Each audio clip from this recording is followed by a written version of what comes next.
Hi everyone, thank you for coming to another video. So let's start off with our quote of the day. It's going to be Isaiah chapter 9 verse 6. For to us a child is born, to us a son is given, and the government will be on his shoulders. And he will be called Wonderful Counselor, Mighty God, Everlasting Father, Prince of Peace. Alright, so that's our quote of the day. And the topic we'll be covering today is checking network connectivity using the test connection. Alright, so let's get started.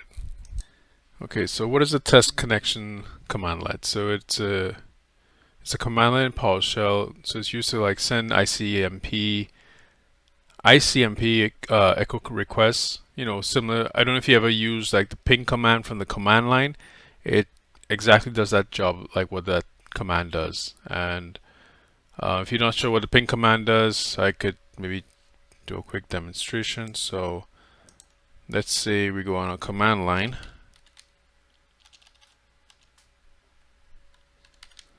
So you just type CMD and click on command prompt. So ping, and then you just put the IP address you want to ping. So I think the IP address of this machine is 101.188. And there you go. So once you get this means that it hit the box, which is this box, I believe, and then it got back a response. So you get these kinds of commands. So let's say you put in a different one that doesn't exist. Then it may come back as destination host unreachable. It could also come back with timeouts or maybe another error, but this shows the two ways. So this shows that it's successful, that it got communication to the machine and it got back a response, meaning that machine is live or it's online. And this one represents it couldn't get to that machine. So it could not get to the 192.168.0.122.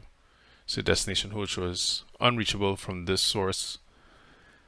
So yeah, so those are the two ways from the command line, and so that's what pretty much what the test connection commandlet is pretty much doing. So let's demo that one, and we can show you how that works too. So let's get started here. So let's remove this, and it's something easy like this. You could do test connection. So that's the name of the commandlet, and so we could do computer name. You could also choose IP address as well. I think you could do IP address by default. Let's try that.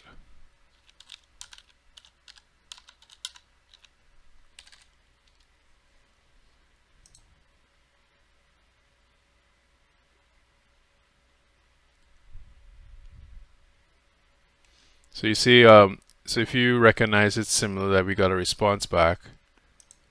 So you can see it showed that it bytes 32. Time was less than 1 millisecond, which is 0. So let's try to put a bad one. I think it was 122. I think we put.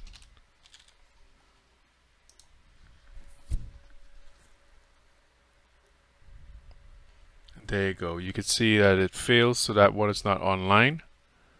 So that kind of gives you that. So you can see it kind of give you an error when it's not online.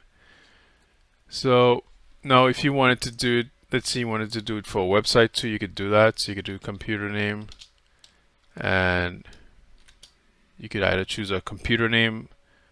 We could also do a website. So let's try that with this computer name parameter.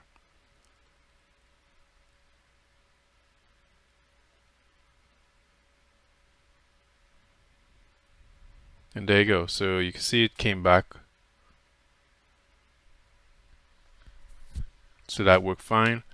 And because the website kind of gave a little more detail, so alright, so that works fine. So you can see how the command works with computer names, and this is how the reason why it's showing like more than one of the same, it means that it's pinging it um, all these times. So it pinged it 4 times and then it stops. So that's like the default. You could have it even ping further, more times than that by using the count command. So if we use count, okay, and then you could tell it how many times. So let's put maybe 10 times and let's see what we get.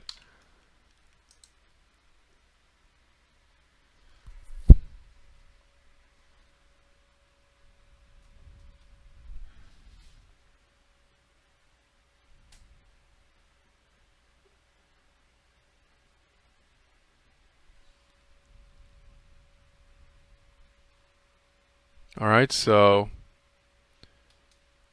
you can see how the times are a little different. So these kind of took a little, milliseconds, and the others were like 0 because it was on the same machine. It took 0 milliseconds, but this one we're trying to hit a website and get the response from the website. So this is kind of giving you those kind of times, which is normal. So, and we attempted it for up to 10 times. And so if you want to do multiple multiple computer names or websites at the same time, all you just got to do is put a comma in the parameter, and then you could choose another one, maybe Microsoft.com, and maybe we could include our local machine. So localhost is pretty much the computer name part of it, for like a loopback, but it's pretty much, you could call localhost is kind of like the default name for this. I mean, the localhost is kind of like picking the current machine you're on. So that's what it means. So let's try that. See what we get.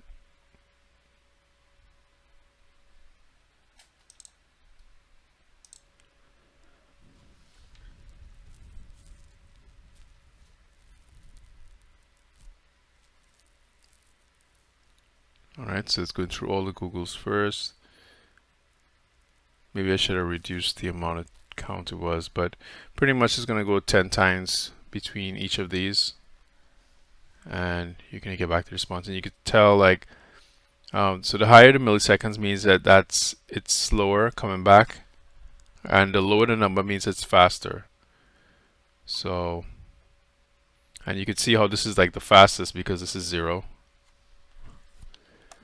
So as the numbers go up, that means you have some latency, like the time's a little slower for responses, so that's how you kind of read that milliseconds column. So that's how you use the test connection, and you could also use the test connection maybe to build like a little monitor. So they use this test connection like to build like little monitoring scripts or apps, and that would so you could use that if you want to check to see if a machine is online, or check the latency to get some metrics on your latency and the counts and so on. Yeah, and that's you could also, I think we kind of showed in the other video how you could write it out to a file. So if you wanted these results to a file, you could do that as well. You could even use the test connection in a parameter, in a condition, which is pretty popular. So you could just do if, and then you use the test connection.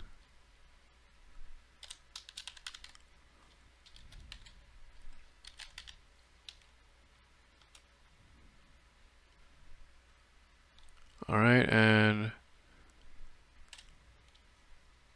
let's see, we could put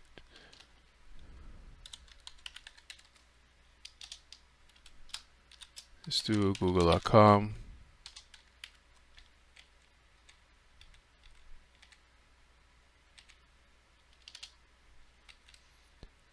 And let's open our, okay, and then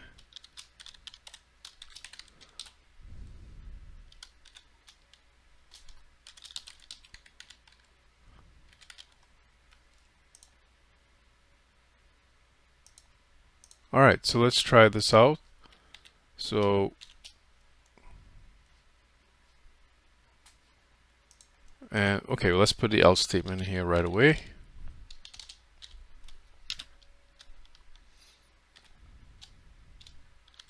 Let's write a message here.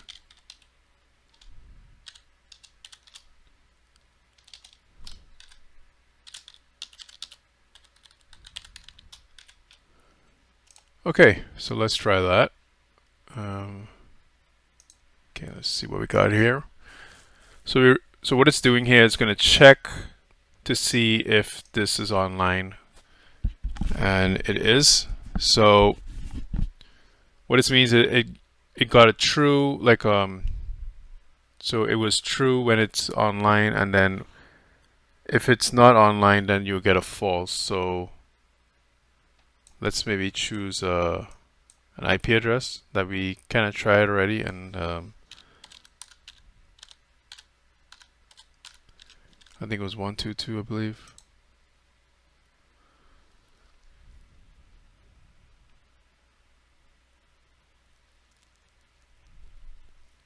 During database lookup. So I guess this didn't work. So the test connection to the computer is a non-recoverable error during the database lookup.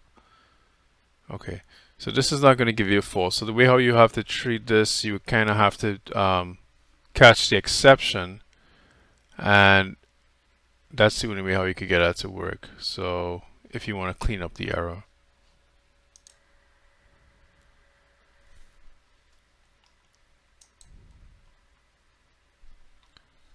Okay, so the way how we would solve this, so if your command produces an error, it will kind of spit out the error, and then at the end it will kind of go in the offline. So how we could handle this, so there's an error parameter that you could use after most of the commands, and that will be error action. Now you could also do, if you just want to check to see if like a command works or not, you could also use try catch. We haven't covered that yet, so we'll try to cover that in a future video. So that means that you could you have kind of like a conditional brackets like these, but it'll be a try instead. And try means I want to run the try block and everything in the block of the try, and if it's successful, then that's good. We'll just run the try and that's it. But what happens is maybe you run the commands in the try and then you get an error. What it would do is it'll automatically go to the next section if you have it declared.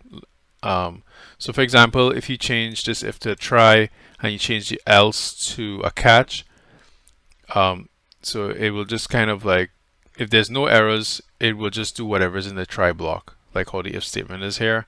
And if it got an error, it'll automatically go to the catch block, and then you can handle how you want the error to be handled there. So we won't cover that in too much detail because I think that's will be good for another video. But I'll just show you a trick here, which is the easiest way to so we're going to use the arrow action, and this is the best way we could handle how you want to handle the errors, so without seeing the error itself.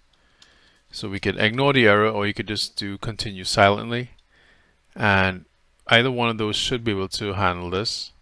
So let's try the ignore. So what is this supposed to do is if there's any error action, if there's any errors that will show up, we're just going to ignore the error and just proceed here, and which should only write out it is offline. But if it was successful, it'll just take the normal route and just write it is online. So we should be expecting it is offline.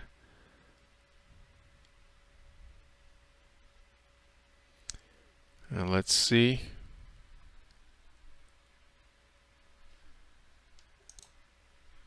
There you go. And it shows that it is offline. So this kind of helps out, kind of suppresses that error, those error, message and like the exception code and whatever it was showing up there. And that way you could get your script to clean up without seeing those errors by using error action. And you have a bunch of them there you could use. So that's the quickest way of doing it. So I think that's it for the video. So we kind of showed you how to test your connection. So if you're on a network, or if you want to test against, like some websites or other machines on the internet, this is one way of doing it. And I showed you that it's very similar to this one. This is not PowerShell. This is like the command line, and it's pretty much the test connection command line from PowerShell simulates the ping connection, the ping command from the command line. So okay, and don't forget to like and subscribe, and let's go close off with our Bible quote of the day. So So it's going to be Isaiah chapter 9 verse 6. For to us a child is born, to us a son is given, and the government will be on his shoulders. And he will be called Wonderful Counselor, Mighty God, Everlasting Father, Prince of Peace. Okay, so that was our quote of the day. Don't forget to read your Bible. And if you're not going to church, try to find a good Bible-based church. And I'll see you in the next video. Thank you.